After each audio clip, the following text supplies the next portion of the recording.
Il faut aller au fond des choses. Qu'est-ce que vous promettez? Et là, je promets... Qu'est-ce que vous promettez sur la dette? Qu'est-ce que vous promettez pour les impôts? Qu'est-ce que vous promettez pour la réindustrialisation?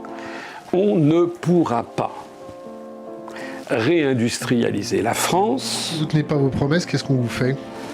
Oh, mais moi j'avais dans mon programme, j'avais prévu dans mon programme, et qui n'a jamais été diffusé d'ailleurs par les médias, mais tout le monde peut le trouver en ligne. Alors il y a des gens qui disent, oui, j'ai vu ça aussi, il y a des gens qui disent, mais Asselineau, mais le type il est monoménal, qui veut sortir de l'Europe, c'est tout son programme. Mais pas du tout. J'ai un programme, tapez Asselineau, programme présidentiel 2022, c'est quand même pas compliqué. Asselineau, vous tapez ça sur Google, paf, vous tombez dessus. Avec un Z, Asselineau. Vous tombez dessus. Il y a 27 chapitres, voilà, plus un d'ailleurs, c'était un clin d'œil avec les 27 États, plus un.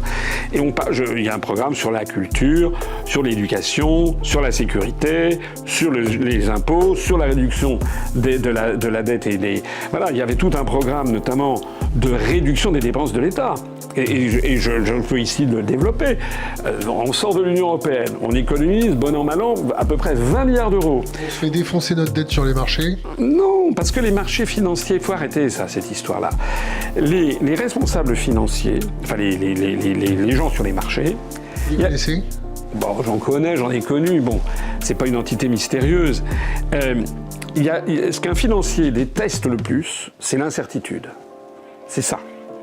Or, actuellement, il y a une très grande incertitude sur la situation de la France. C'est pour ça d'ailleurs que le spread, la différence entre les taux d'intérêt sur l'obligation assimilable du Trésor à 10 ans français et le Bund allemand à 10 ans ne cesse que de s'accroître. Bon, il y a une très grande incertitude.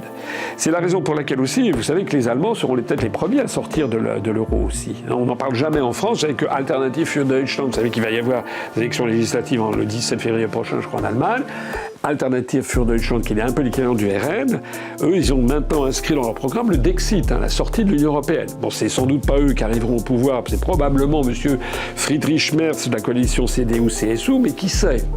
Et je peux vous dire que dans l'établissement allemand, il faut lire un journal qui s'appelle la FAZ, la Frankfurter Allgemeine Zeitung, c'est le journal général de Francfort, c'est le siège de la BCE. Là, vous avez toutes les élites économiques et financières de l'Allemagne. Ils sont extrêmement inquiets de la situation de l'euro.